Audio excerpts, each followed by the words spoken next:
The Great War Council gathered inside the high chamber of the Zolorian Alliance. The chamber was shaped like a vast circle, with shining walls of crystal that reflected the voices of those who spoke.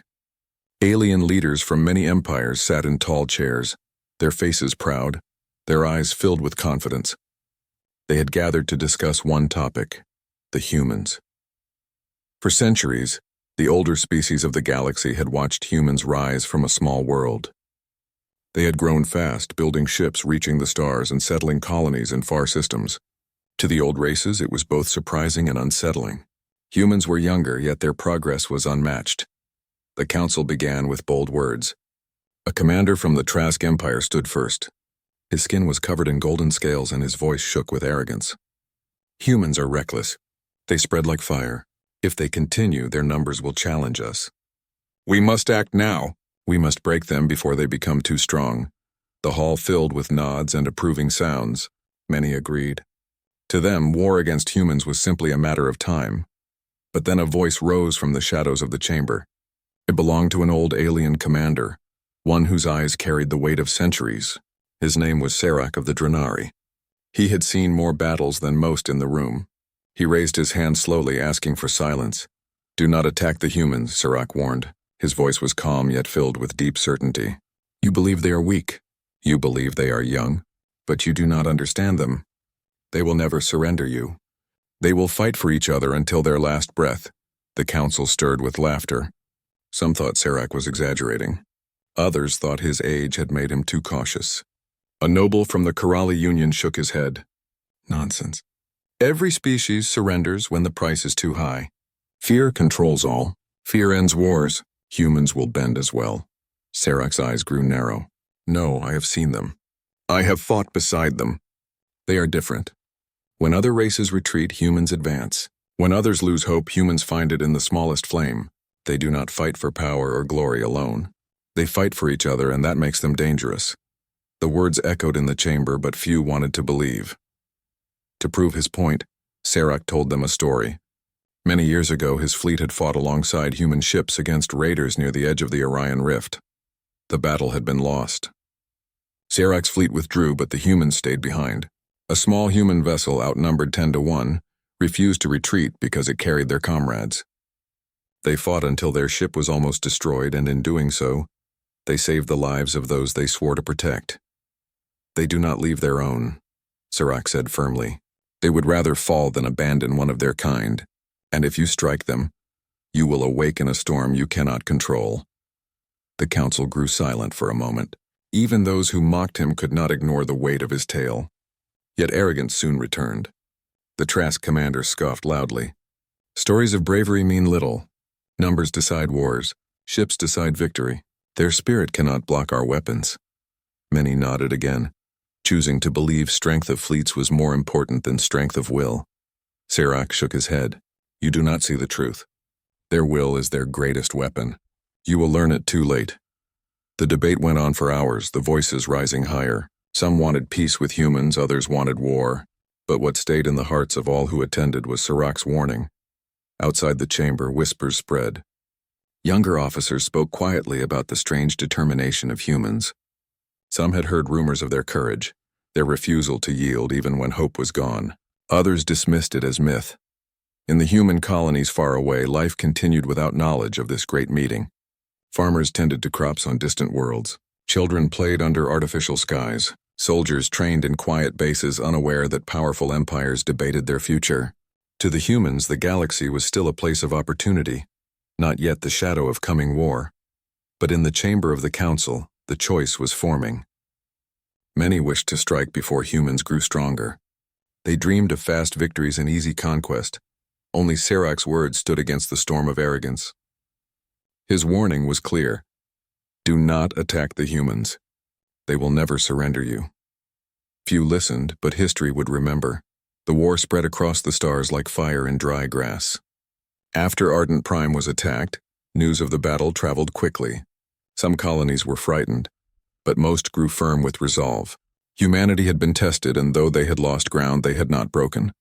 In secret bases, engineers worked day and night. They studied wreckage from destroyed Trask ships, pulling apart strange metal and circuits. The humans were quick learners. What took other empires centuries to master, humans could copy and adapt in months. Weapons grew stronger, shields grew smarter, and their fleets learned new tricks with each battle. The Trask Empire did not understand this. They believed the humans were still weak. They attacked smaller outposts, believing each one would fall without struggle. But in every place they struck, humans resisted. Even small stations with few defenders fought until they were destroyed. The Trask won battles, yet every victory cost them more than expected. Among the prisoners taken from Ardent Prime was a Trask officer named Velkar. He had been captured when his shuttle was shot down during a raid. To his surprise, the humans did not mistreat him. They gave him food, medical care, and even allowed him to speak freely. At first he thought it was a trick, but as days passed, he saw the truth. Velkar watched as wounded human soldiers were carried back into camp. Some were broken, yet they smiled and spoke words of comfort to their comrades. He saw mechanics fixing machines with whatever scrap they could find. He heard laughter in the evenings, even though death hung over them like a shadow. Most of all, he noticed one thing. Not a single human spoke of surrender. They only spoke of fighting back, of saving their people, of returning to their families. Velkar whispered to himself, remembering the old commander's warning at the council. They will never surrender you. He had laughed at those words once. Now he began to believe them. Rumors spread through the galaxy. Traders told stories of human ships that kept fighting even after losing engines. Refugees carried tales of colonies that turned every building into a fortress. Neutral species began to watch more closely. Some secretly admired the humans. Others feared them. The Trask Empire grew impatient. General Karan ordered his fleets to push deeper, hoping to break human will once and for all. They cannot hold forever, he told his council. No race can. If we crush their spirit, the war will end. But crushing human spirit was not easy. One night, in a ruined city on Ardent Prime, a group of captured humans were held in a camp. Velkar, the Trask prisoner, was kept nearby under guard. From his cell he could see them. The humans were tired, bruised, and hungry, yet they sat together sharing stories. One of them, a pilot, hummed a tune softly. Others joined in, voices low but steady. Velkar frowned. Why do they sing? He asked a human guard who stood nearby. You are prisoners. You have lost. The guard, a young soldier with weary eyes, shook his head.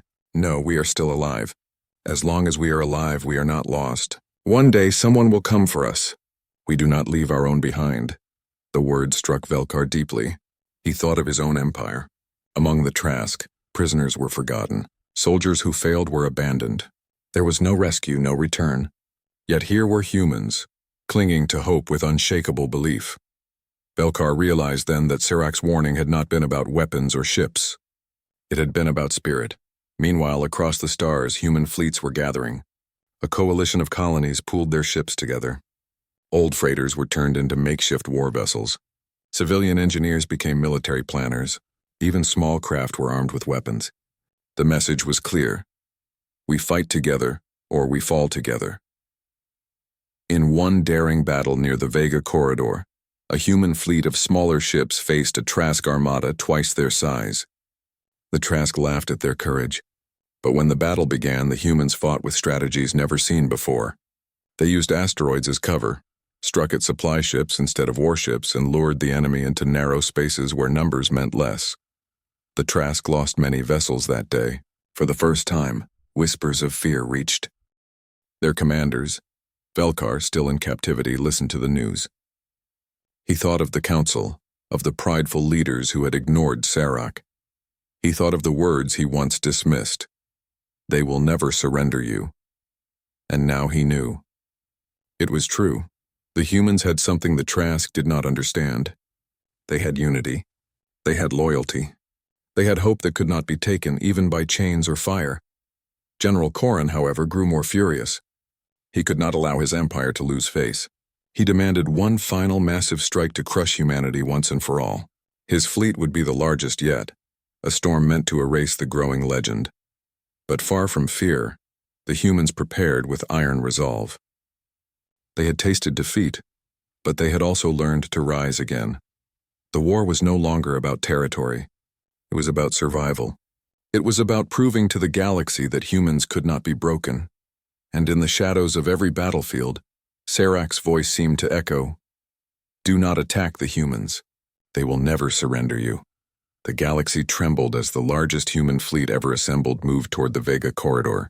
Thousands of ships, old and new, freighters turned into warships, and fighters built for speed rather than armor, came together under a single command. Humans from many colonies united, their banners flying high, their crews ready to face the mightiest armada the Trask Empire had ever sent. In orbit around Ardent Prime, General Corran's armada waited. Hundreds of Trask warships lined the horizon, their weapons glowing like molten fire. They had ignored Serac's warning, confident that numbers and firepower would crush humanity at last. Every officer aboard Corran's flagship believed the battle would be swift, decisive, and glorious. But the humans had prepared in ways the Trask could not predict. Smaller ships darted between larger vessels, using speed and agility to strike weak points. Asteroids previously ignored became traps and shields. Human engineers had discovered ways to turn debris into weapons. For every Trask ship destroyed, another human vessel adapted its tactics.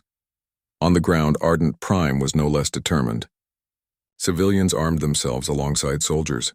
Engineers rigged energy grids into defensive traps. Farmers and laborers carried supplies, reinforced walls, and even joined in combat when the Trask landed. Every block became a fortress. Every citizen became a defender. Inside his flagship, General Corran watched the humans with growing unease. "How can they fight like this?" he demanded. "They are outnumbered. They should be begging for mercy." His officers looked uneasy. Each battle report revealed losses far greater than expected. Ships that should have been destroyed were still operational. Humans refused to retreat. Humans refused to surrender. Velkar, the Trask officer held prisoner on Ardent Prime, observed quietly from his cell. He had seen bravery before, but never like this. Soldiers ran toward danger to save comrades. Pilots returned to fight even after their ships were crippled. Civilians risked everything to help soldiers survive. Their spirit was unbreakable. He whispered to himself, "They really will never surrender." The first wave of the Trask attack began. Massive warships opened fire on human fleets. Explosions lit the darkness of space as lasers and missiles tore through hulls. Many humans were lost, but the survivors adapted instantly. Fighters swooped through openings, striking critical engines. Engineers rerouted energy to shields and weapons in seconds. Every loss became a lesson, every failure a chance to improve. On Ardent Prime, the Trask attempted to occupy key cities, but humans turned the streets into traps. Narrow alleys, high towers, and hidden tunnels allowed defenders to strike and vanish. Civilians guided soldiers carrying supplies and warning of incoming attacks. Even when the Trask pushed forward, every gain cost them more than they anticipated. Elsewhere, human fleets executed a daring plan. A small strike team infiltrated the Trask command ship. Using speed and precision, they disabled the main weapon systems. The flagship, thought invincible, staggered under unexpected attacks. General Corran could not believe what he was seeing. Humans who should have been overwhelmed were now forcing his fleet to retreat in some sectors. Serac's warning echoed across the galaxy. "They will never surrender you." The Trask fleet grew frustrated. Pride turned to desperation. Their strategies failed repeatedly. Ships were lost to clever human tactics, and communication lines faltered under surprise attacks. It was clear to all watching that the humans' greatest weapon was not their ships or weapons. It was their determination, their unity, and their refusal to give up.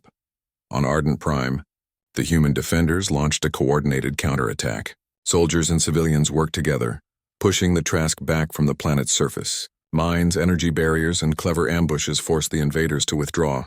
Every inch gained by the humans inspired others to join the fight. Even refugees picked up tools and improvised weapons to defend their homes. General Corran's confidence collapsed.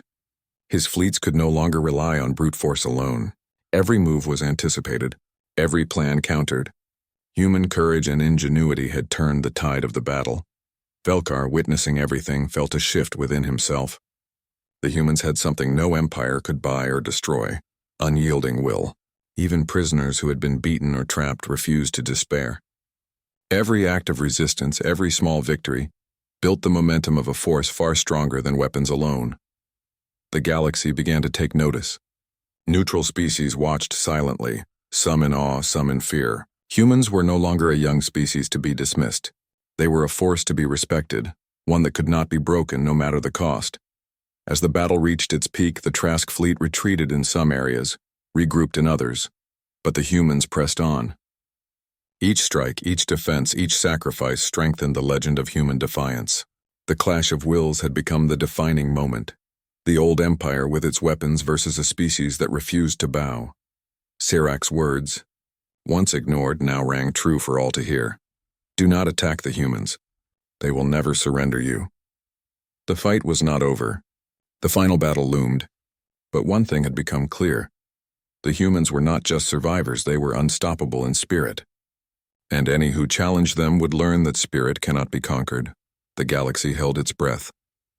Part 4 sets up the final confrontation and shows humanity's unwavering resolve. I can now write Part 5, 800 words. The resolution and HFY triumphed, completing the story. Do you want me to do that next? The final battle had begun. The Vega corridor burned with the fire of 1,000 starships, but humanity stood ready. Fleets moved in perfect coordination, smaller ships weaving between larger vessels, fighters darting like sparks across the darkness. Every ship, every crew, every pilot knew that retreat was not an option. They fought not only for survival but for each other, and the galaxy watched. General Corrin's armada had grown desperate. Losses were mounting faster than they had ever imagined. His weapons had destroyed ships, yet the humans adapted instantly. Their strategies had become unpredictable. Their defenses stronger, their attacks sharper. Every victory for the Trask seemed to feed the humans' determination rather than diminish it. On Ardent Prime, the planet below was alive with resistance. Soldiers, engineers, and civilians moved together seamlessly. Supply lines were maintained through tunnels and hidden routes. Traps and ambushes slowed every advance the Trask attempted. Families carried food, medical supplies, and ammunition to the front lines. The courage of the human population was unshakable. In orbit, a squadron of human fighters led by Admiral Kira Tan executed a daring maneuver. Using asteroids as cover, they slipped behind enemy lines, striking the Trask command ships. Explosions rocked the enemy fleet as the flagship was damaged and forced to retreat temporarily. Other human squadrons attacked supply convoys, cutting the flow of resources. The Trask realized too late that humans were not only defending, they were leading a coordinated, multi-layered attack. Velkar, the captured Trask officer, watched from a human medical station. He had seen much in his life, but never a display like this. Humans risked everything for each other, never yielding, never surrendering. He saw pilots return to battle after being wounded. He saw soldiers rescue trapped civilians, even when it put their own lives in danger. And he saw engineers repairing ships under fire, refusing to leave a single vessel behind. They truly do not surrender, Velkar whispered. They are unstoppable because they refuse to stop. The Trask commanders, once confident and arrogant, now panicked. Their armada had been larger, older, more experienced. Yet here they were, faltering under the determination of a species they had dismissed. Every calculation had failed. Every assumption had been wrong.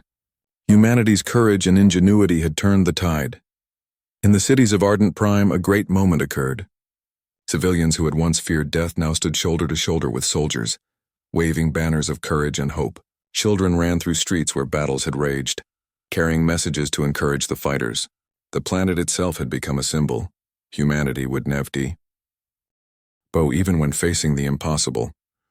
Across the galaxy, the neutral empires watched in awe. They had doubted humans, mocked their youth and inexperience. But now they saw the truth.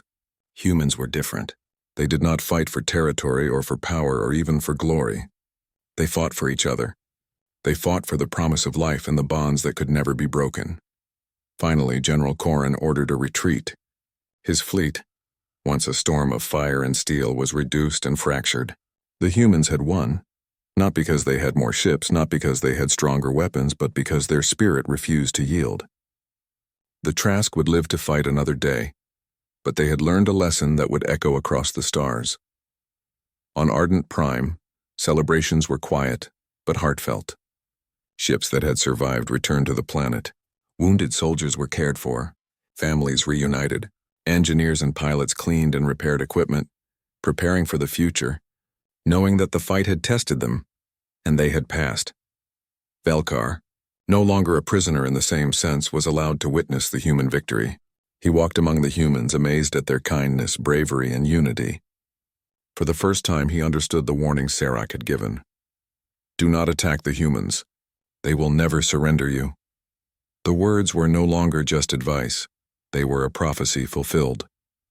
Serac's voice, remembered in whispers across the galaxy, seemed to echo among every human ship, every city, every survivor. Humans did not surrender. They adapted. They endured. They persevered. And in doing so, they earned respect, fear, and admiration across the stars. Humanity had faced impossible odds, survived the attack of a powerful empire, and emerged stronger than before. The story of their courage spread to every corner of the galaxy. Other races began to reconsider how they treated humans, knowing that this young species would never bow, never flee, and never abandon their own. In quiet moments, Admiral Kira Tan looked at the stars from her flagship.